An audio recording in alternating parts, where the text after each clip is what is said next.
Loan વાળા ભાઈ સાથે હું જ્યારે વાત કરતો હોઈશ ને ત્યારે દુકાનનો ગલ્લો રેટો ના મુકાય, એટલે જ તને કહું છું તારે મારી સાથે આવવાનું છે. શું વિચારી રહી છે? ચાલ ચાલ ચાલ ચાલ, મોડું થાય છે.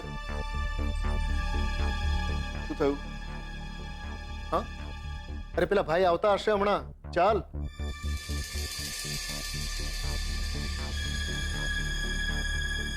મીરા, તે કઈ કહ્યું? ના, પણ લાગે છે કે તમે ભૂલી ગયા બાનું વચન કે કિંજલ ટી સ્ટોલમાં પગ નહીં મૂકે.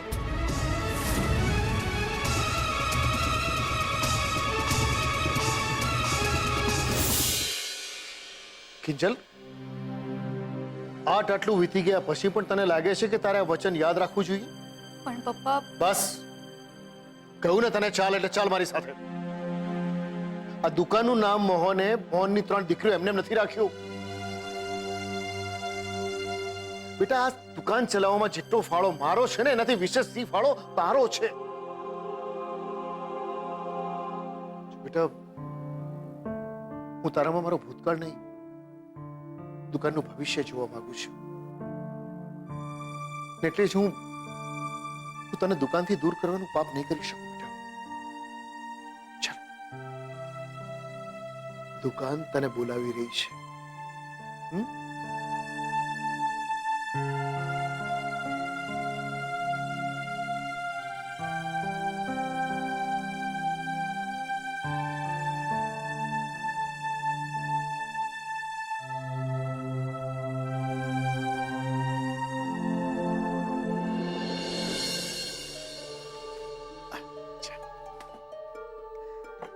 લ્યો ગુલાબ, તું થોડી વાર ગલ્લે બેસ, મારે અજયભાઈ સાથે થોડી અગત્યની વાત કરવી છે. ભલે. અજયભાઈ, દુકાનની હાલત તો તમે જોઈ જ છે. મને કહી શકો કે દુકાન ફરી પાછી ઊભી કરવી હોય તો કેટલા રૂપિયાની લોન મળી શકે? એમાં એવું છે ને મોહનભાઈ કે બેંકના કાયદા મુજબ જગ્યાની જે કિંમત હોય એના 80% સુધી તો લોન મળી જ શકે. અને અત્યારે તાપી નગરમાં જે ભાવ ચાલી રહ્યા છે એ હિસાબે તો તમને 5 લાખ રૂપિયા સુધી તો લોન મળી જ જશે. 5 લાખ? આટલા રૂપિયામાં દુકાન ઊભી તો શું, ધમધોકાર ચાલતી ને દોડતી થઈ જશે. ને પપ્પા, તમે બસ એટલું કહી દો કે અમારે તમને કયા કયા ડોક્યુમેન્ટ્સ આપવાના રહેશે? વધુ કાંઈ નહીં, બસ આ દુકાનના ઓનરશિપના જે કાગળિયા હોય એ તમે બેંકમાં સબમિટ કરી દો એટલે તમારી લોન પાસ થઈ જશે.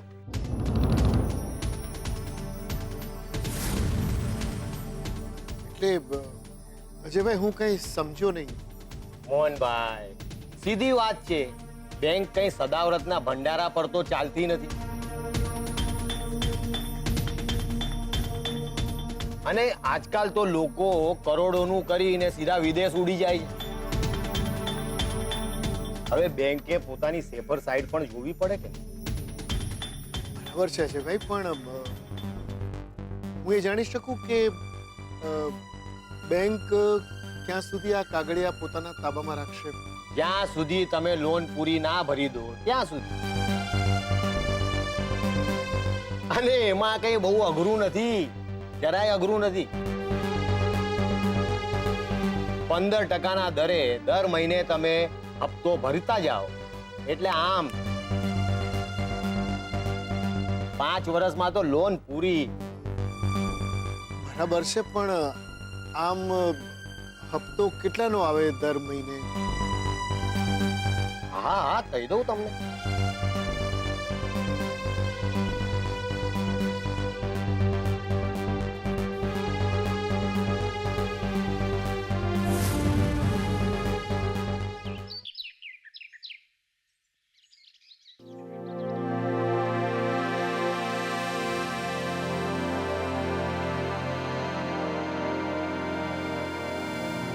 પપ્પા 12 થી 13,000 તો કમ સે કમ પાક્કા. શું? 12 થી 13,000? બેટા, આ આપણને ના પોસાય. પણ પપ્પા, એવું એ બની શકે ને કે અજયભાઈની બેંક પ્રાઇવેટ છે તો એમની બેંકમાં રેટ ઓફ ઇન્ટરેસ્ટ વધુ હોય, આપણે બીજી કોઈ બેંકમાં ટ્રાય કરી શકીએ છીએ ને? મને એવું નથી લાગતું કિંજલ, કારણ કે એનાથી કંઈ ફેર નહીં પડે. એઝ એન અજયભાઈની બેંક 15% ચાર્જ કરે છે અને બીજી બેંક 12%. એટલે 12,000 અને કાં તો 10,000 આપણને હપ્તો ભરવો પડે. એનાથી ઓછો તો નહીં થઈ શકે. હા, પણ તો પણ 2,000 જેટલો તો ફરક પડશે ને. બેટા, વાત 2000 ના ફરકની નથી.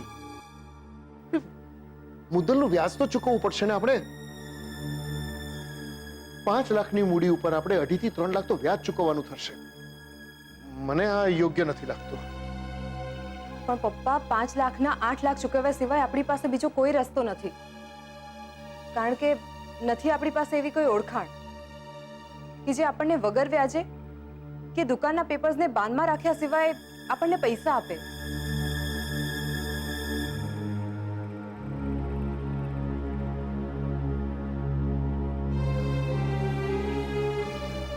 એક રસ્તો છે સેજલ, રસ્તો છે. આપણે વીસી પણ ઉપાડી શકીએ છીએ ને? સી? હા, વીસી, જેમાં દર મહિને રકમ જ ચૂકવવાની હોય છે ને વ્યાજની લપ નહીં. હે ને પપ્પા? અને તમને યાદ છે પપ્પા, વસંત કાકા પણ તમને ઘણીવાર કહે છે કે વીસીમાં જોડાઈ જાઓ, વીસીમાં જોડાઈ જાઓ. તો પપ્પા, આપણે આ વખતે વીસી માટે એકવાર વસંતભાઈને વાત કરી જોઈએ. એ તો બધા કીધા કરે, પણ આપણાથી કઈ. પપ્પા, એવો નિયમ તો નથી ને કે જ્યારે બધા જ દરવાજા બંધ થઈ જાય ત્યારે જ ભગવાન એક બારી ખોલે છે. ક્યારેક એવું પણ બની શકે છે કે બધી જ બારીઓ બંધ છે અને ભગવાન એક આખો દરવાજો ખોલી નાખે. હા,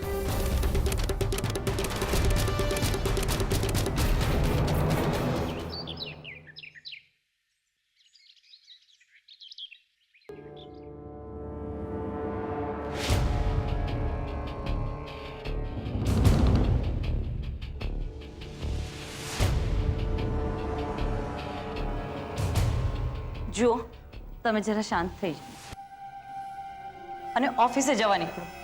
હું રૂપેશને સમજાવીશ કે રાત્રે સમયસર ઘરે આવતો જાય, મોડું ના કરે. વાત વહેલા મોડા આવવાની નથી પદ્મા, વાત છે સમયસર જવાબદારી ઉપાડવાની.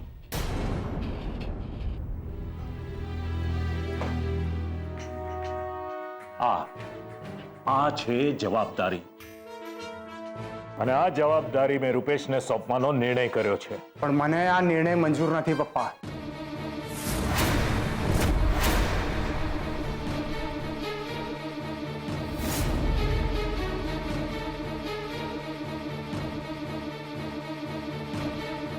મેં તમને કેટલી વાર કહ્યું છે કે મને આ ઈંટ સિમેન્ટ આ બધું નથી આવડતું.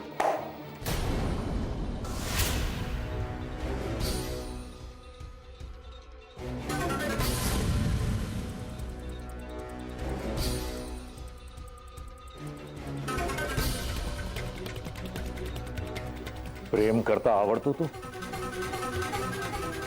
આવડતું તું નહીં ને? પછી આવડી ગયું ને?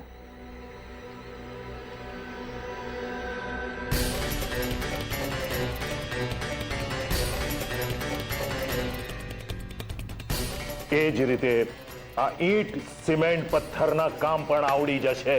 પણ પપ્પા, એક વાત સમજી લેજે રૂપેશ, જો તારી પસંદને અમે મને આ ઘરની વહુ બનાવવા માટે તૈયાર થઈ ગયા હોઈએ અને સ્વીકારવા તૈયાર થઈ ગયા છીએ, તો તારે પણ અમારી ઈચ્છાને મન હોય કે ન હોય સ્વીકારવી પડશે.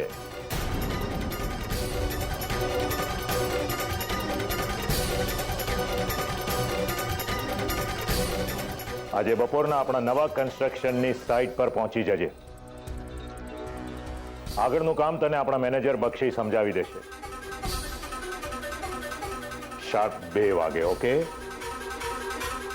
હું નહીં આવું. શું? હું નહીં આવું એટલે નહીં આવું પપ્પા. તમને સમજાતું નથી કે હું મારો પોતાનો બિઝનેસ સ્ટાર્ટ કરવા માંગુ છું? પોતાનો બિઝનેસ? મેં 2 વખત તને 10 લાખ રૂપિયા આપ્યા છે તારો બિઝનેસ શરૂ કરવા માટે, અને તે શું કર્યું? લાખના 12,000 કર્યા. એટલે હવેથી અવાજ બંધ અને કામ શરૂ.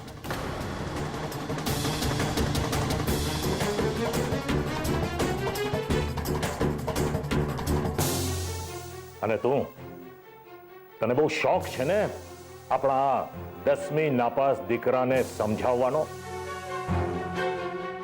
તો સમજાવે ને, એને સમજાવો કે દીકરો જ્યારે ઓછું કમાતો હોય ને તો મા બાપ એને નબળો સમજીને સાચવી લેતા હોય છે, પણ જરા પણ ન કમાતા વરને એની બૈરી શું કહીને બોલાવે છે મારે સમજાવવાની જરૂર નથી.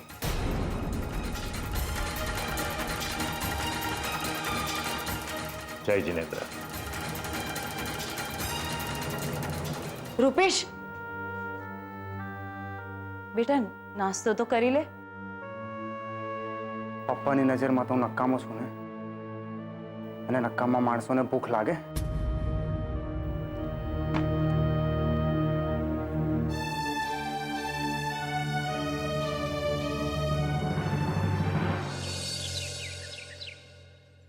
સરોજ, અરે સરોજ, અરે ભાઈ અહીંયા ભૂખ લાગી છે, નાસ્તાનો શું હિસાબ છે? આવી 2 મિનિટ. હા. હું શું કહું છું, આજે તમારા માટે એક છે. મિનિટ. અરે ભાઈ કઈ નાસ્તો નથી જોતો. હા, સમાચાર વાંચ. આ વાંચીને તો મારી ખુશીને મારે ભૂખ ને તરસ બેવ મટી ગઈ. એ બા, આ જો આપણો રાહુલ છે ને એનું રિઝલ્ટ આવી ગયું. હાય હાય, લે કર વાત. એટલે આપણો રાહુલ મોટો એન્જિનિયર થઈ ગયો. હા, પણ એ તમારો મોટો એન્જિનિયર છે ક્યાં? હા હા, તમે ચિંતા ના કરો, બધું કામ થઈ જશે. હા હા હા હા, તમે રાહ નહીં જોતા. આ દિવાલ પર કવર રેવા દે, હું રાહુલને જ પૂછું છું. રાહુલ, તું જ મને કે આ દિવાલ ઉપર કયો રંગ હારો લાગશે? આપણે ઈ જ કરાવવો છે, બોલ. પણ બા, તમે દિવાલ પર લગાવવા શું માંગો છો? અરે તારું એન્જિનિયરનું મોટું સર્ટિફિકેટ કારાગર. કેમ ભાઈ, તને શું લાગે તું અમને નહીં કે તો અમને ખબર નહીં પડે કે તારું રિઝલ્ટ આવી ગયું છે? રિઝલ્ટ આવી ગયું? હા. એ રાહુલ, પણ તારું રિઝલ્ટ તો કાલનું આવી ગયું છે બેટા. તો પછી તે અમને કહ્યું કેમ નહીં? એ બધું રહેવા દે ને. એમ બેટા, મને એમ કે ને તને માર્ક્સ કેટલા આવ્યા છે? પપ્પા, માર્ક્સ નું તો એવું છે ને કે કહી દે ગણ્યા ગણાય ને વીણ્યા વીણાય નહીં. મારા રાહુલ ના માર્ક એટલા કે માર્કશીટમાં માય નહીં. અરે બેટા, ઊભો છો હું. આ તારા બાપને ગળે મળ.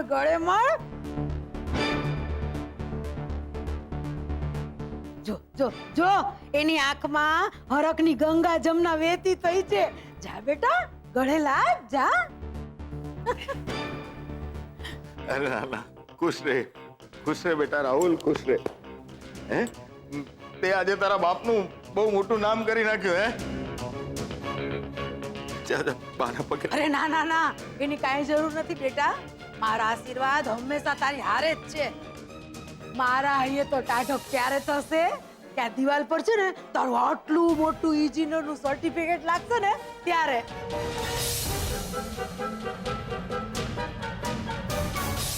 લટકી તો હું પડ્યો છું. હવે આ સર્ટિફિકેટ ક્યાંથી લાવું? લાગે છે ફરી ખુશ્બુને કોન્ટેક્ટ કરવો પડશે.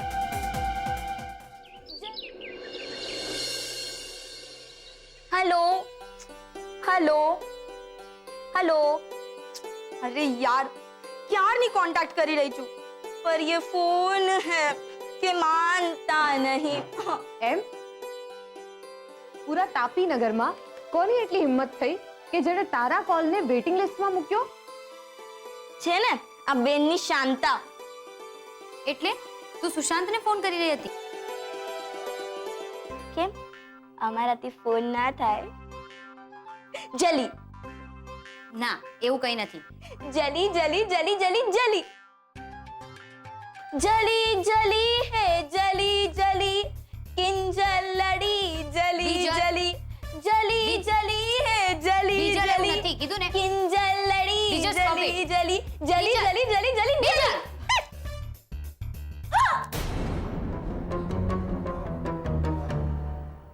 Wow. I'm surprised.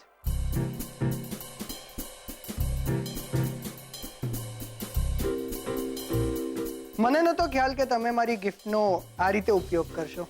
Actually Sushant હું કિંજલના હાથમાં લોશન લગાવી રહી હતી બટ અચાનકથી આ બધું એનીવેઝ તમે બેસો ને.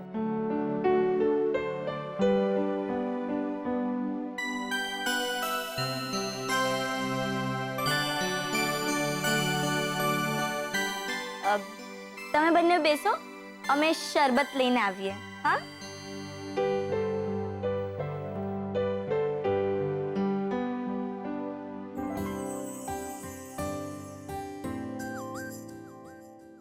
હાથ આપતો તારો કિંજલ. ના ના હવે તો ઓલમોસ્ટ સારું છે. ડાઘો પણ દેખાતો નથી. જો એનો અર્થ એ થાય છે કે તે ક્રીમ સિન્સિયરલી એપ્લાય કર્યું છે. તો પછી ટોફેલના ક્લાસીસ કેમ સિન્સિયરલી નથી જતી કિંજલ? લિસન કિંજલ, મને ખબર છે કે તારી સાથે તારા ઘરમાં ઘણું બધું ઘટી ગયું છે. તું ઇમોશનલી અને મેન્ટલી ડિસ્ટર્બ છે. પણ હું તને એક જ વાત કહેવા માંગુ છું કે હું છું ને આ તારા ટોફેલના ક્લાસીસ તારા માટે જેટલા મહત્વના છે, આઈ મીન આપણા માટે ખૂબ મહત્વના છે. એટલે મેં નક્કી કર્યું છે કે તારા જે પણ ક્લાસ મિસ થયા છે એ કવર અપ કરવા હું તને ભણાવીશ.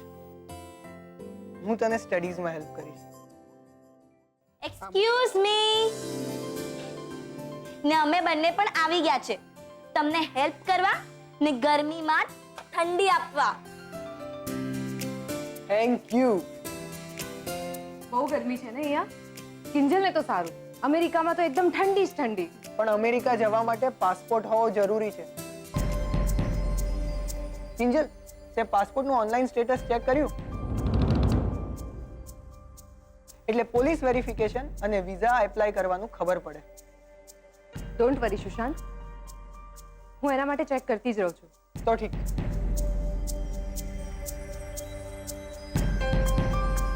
કિંજલ, આપણે તારા રૂમમાં ભણવા જઈએ.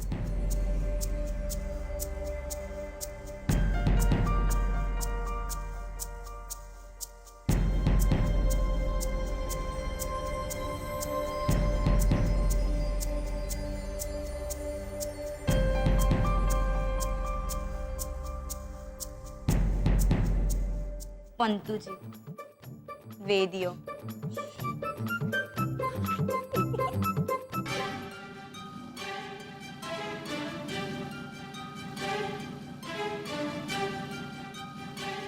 અરે બાપ રે, ક્યાંક આ ડોસો કોલેજનો કોઈ કમ્પ્લેન લેટર નાખવા તો નથી આવ્યો ને? ચેક કરવું પડશે. ઓ કાકા કાકા કાકા કાકા શું છે નવીનમાં? નવીનમાં કાંઈ નહીં. આ મોહનભાઈની કિંજલનો પાસપોર્ટ આવ્યો છે. પાસપોર્ટ આવી ગયો? લાવો લાવો, અમે લોકો ક્યારના એના પાસપોર્ટની રાહ જોતા હતા. એ તો બરાબર છે, પણ પાસપોર્ટ તો હું કિંજલના હાથમાં જ આપીશ. શું કાકા, તમે તો એવી વાત કરી રહ્યા છો જ્યારે કે તમે મને ઓળખતા જ નથી. હું થોડી કિંજલનો પાસપોર્ટ ખાઈ જવાનો છું. આખરે નાની બેન છે મારી. એ તો છે, પણ હું રહ્યો ચિઠ્ઠીનો ચાકર. ને આ વળી પાછો પાસપોર્ટ ને એમાં કઈ ઊંચ નીચ થઈ તો મારી તો નોકરી જાય. અરે કાકા, કાંઈ નહીં થાય, નહીં જાય નોકરી. ને હું તો કહીશ કે તમે આશીર્વાદ આપવાનું કામ કરી રહ્યા છો. જો કિંજલ ઘરે છે ને, જો એનો પાસપોર્ટ પાછો જશે તો બિચારીનું અમેરિકા જવાનું રખડી જશે. તમને એ ગમશે? ના, સારું, પણ કાયદા પ્રમાણે કિંજલ બેનની સહી આ રજિસ્ટરમાં તમારે કરવી પડશે. લ્યો, એમાં કોઈ મોટી વાત છે. બોલો ક્યાં લખવાનું છે? અહીંયા. Receive by Kinjal. બસ ખુશ? તમે પણ ખુશ, હું પણ ખુશ. ખુશ? ખુશ ખુશ ખુશ. બાકી કિંજલ તારું અમેરિકાનું પ્લેન ઉપડ્યું હા ઉપર બહુ જ ઉપર તારી જેમ પણ જો એમાં કોઈ ટેકનિકલી ખરાબી આવી જાય તો